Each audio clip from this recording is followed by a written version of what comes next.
often I'll look at my body and I'll see what society has placed upon it. My body has experienced all sorts of pain and trauma, and when I'm bare and with myself, it's one of the few times in the world where I don't feel like there is a gaze on me but my own. When people ask me how old I am now, I say that I'm 6 years old, because 2013 was the year I was born again. I've had a rebirthing, and it's like miraculous. I was in a really abusive relationship. At the time, I was going through a lot of my own stuff with family and like other things that kind of had like compounded and created an environment within myself that was very vulnerable and susceptible to like predatory energy. You know, it began as something that was very emotionally abusive and psychologically abusive, and then eventually became physical and sexually abusive as well. When I tried to leave this person at the very beginning of our relationship, he told me that he would kill himself and that he would get back on drugs if I didn't stay with him. And so instantly I was responsible for his well-being. If I wanted to wear something that felt maybe too exposing, he would ask me to change. Or if I would dance too much at a party or be myself, he hated that. My music became a source of like a lot of our fights, and there was a lack of care for my art and my work, so that got shut down as well. So little parts of myself started to shut down until really there was not much of me left. And that's when the physical abuse started. He separated me a lot from my family and from my friends and from my support system. And I was fully exposed in a way that was where he was able to control me more. So one day he wanted to have sex and I didn't. And he pushed and he pushed and he pushed and he pushed. And finally I fell apart, and it was like, okay, fine. Like, if that's what you want, fine. I'll just do whatever you want. He got really upset and he picked up his fist and he was about to punch me. And I said to him, you know, you don't have the right to punch me. I'll do that myself. And I started punching myself as some way of like me regaining my power was like hurting myself in a way. He lost control and grabbed me and then strangled me and almost killed me. And then took a knife out and began to try to stab me. It was in that moment when I realized how much I wanted to live, because up until that point, things were so bad that I just wanted to die. A week after that, I went completely silent. I couldn't speak to anybody. Obviously, I was in like severe shock. And I received a phone call from my best friend, Olivia, and my ex from like when I was like a teenager, Louis. I think he had this intuitive feeling about me, and he called Olivia and he said, you really need to call because I have a really bad feeling about him. I remember hiding in the garden, like behind a big tree, like whispering, and she was like, hey, how are you doing? And I kind of just passed off as being fine, but she could hear it in my voice that I wasn't. And she acted really calm, and then she was like, okay, Habibi, I'm gonna come visit you in a week. And so she came up to Darwin. She didn't talk about him. She just, every day she took me to these red ochre cliffs on Larrakia country. And every day she would just remind me of who I was. And like we would have long conversations. And then after those 2 days, it was like time for the big guns. She showed me this list of the escalation of violence that can happen within a domestically violent situation. And the second thing to domestic homicide is strangulation. At that point, she was really serious with me, and she was like, if you don't leave now, like, you're not leaving ever. That morning, he was like, what's wrong? And I said to him, I want to go visit my mom for Mother's Day. I'm just feeling really overwhelmed. That whole day, he kind of just moped around. And that night, after I told him I had to play this show, Liv was there, and she brought a friend of hers. After my show, he started like abusing everyone in the festival, and it was a very public display of like his aggression. He ran away, and I tried to chase after him, and my friend grabbed me and was like, don't chase after him, like you're not going down a dark alleyway with this person. We went to the house, and she was like we need to go now, like grab your passport. And I just started to kick and scream, and we were in the bathroom, and suddenly I just saw someone walk. And when I looked, he turned his head and he looked at me, and his eyes were just completely cold. Like there was no emotion, there was no life in his eyes. And at that point my intuition just kicked in, and it was like, run. We got the plane back, and my mom was at the airport, and to see the relief on her face and just to be back like in her arms and like back with her was like really, yeah. Often people who are enacting these abusive patterns were abused themselves. I don't see a perpetrator and a victim. I see a victim and a victim. That's the structural violence that exists.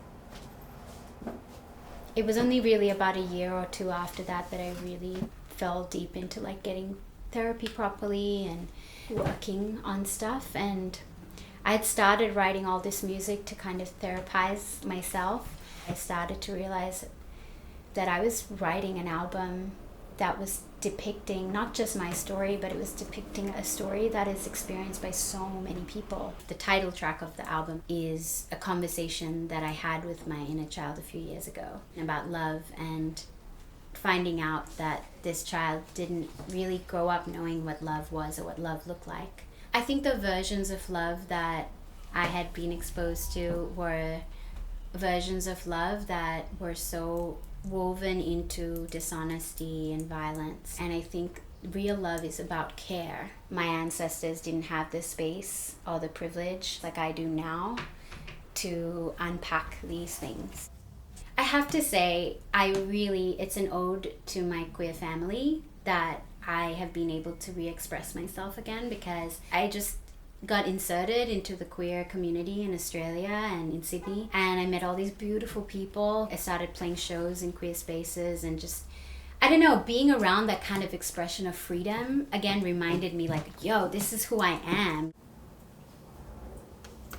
I decided after I had that experience with my ex, like, that I didn't want to hide aspects of myself either. It took me a long while to get to that point, but only now am I starting to be like, oh, you know what, it's okay for me to, if I do feel like I want to express myself in a way that's more exposed, that's okay. I think people are expected to change how they are so that other people are not violent to them, instead of actually fixing the problem. We're policed not just by the people on the street who are catcalling. It's our families, and it's the religions we grew up in. The work I'm doing now is a decolonizing work on my own body. In Sri Lanka, like, people that were femme in my culture, that, you know, women essentially were forced to wear these things and forced to not wear saris or not wear their traditional garments or be topless, because people were topless in my culture before colonization, you know? It's been kind of interesting to like adopt certain things that, like, at one point this was a very restrictive, almost shackling thing, you know, and now I'm out here being like, yeah, let me take this shit and make it my own.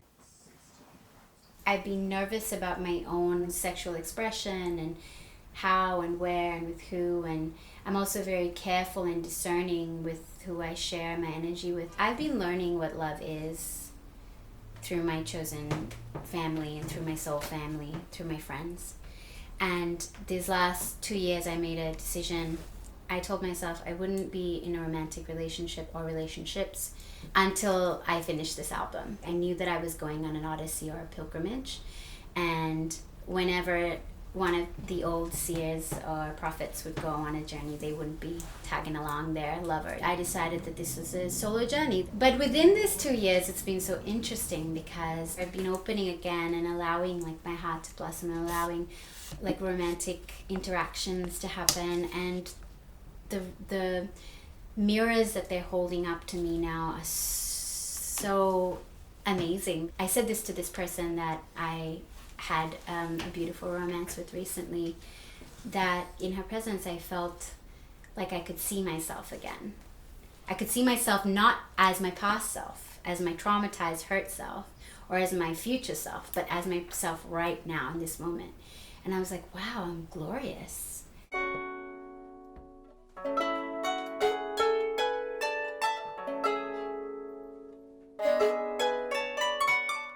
Getting dressed to me is a journey. Every time I take clothes into my hands, or glitter or makeup or jewelry, it feels like some sort of alchemical substance that I place on my body in order to transform. Getting dressed is about deepening a sense of self and reclaiming the body, my body. It's an act of freedom and resistance all at the same time. Hi, I'm Lily. And I'm Elisa, Lily's mom. And we're the creators of StyleLikeU. Thank you for tuning in to this week's episode of Getting Dressed in Active Self-Love. If you were inspired by the message in Elsz's video, we would love to hear from you how your style is a reflection of your self-worth and owning who you are in the comments. If you could share any stories, we would love, love, love to hear them. Do you want to talk a little bit about our sponsor? Yes. So we wanted to say from the bottom of our heart a huge, huge thank you to Mad Hippie, an amazing skincare line that make beautiful, beautiful products in beautiful bottles and boxes and with natural and organic ingredients that make you feel absolutely amazing. And they are committing to reducing the carbon imprint on the planet. You should also be aware that Mad Hippie is now making a makeup line that has an array of amazing colors. All of Mad Hippie's products, including their makeup, have no synthetic dyes, no silicone, and are completely vegan and cruelty-free. Mad Hippie is being super generous and offering StyleLikeU viewers 20% off their products for the next month after watching this video. So you can get 20% off by going to madhippie.com and using the coupon code STYLE at checkout. And if you are inspired by our message of self-acceptance, it would be so amazing if you could help spread the word by subscribing to our YouTube channel, joining us on Patreon, sharing this episode. And don't forget to ring the bell so you can be notified when we have a new video. There's many, many coming up. And your support and your participation of watching our videos and being part of our YouTube channel means everything to us. And without you, this movement for acceptance wouldn't be happening. Bye, everyone. Bye.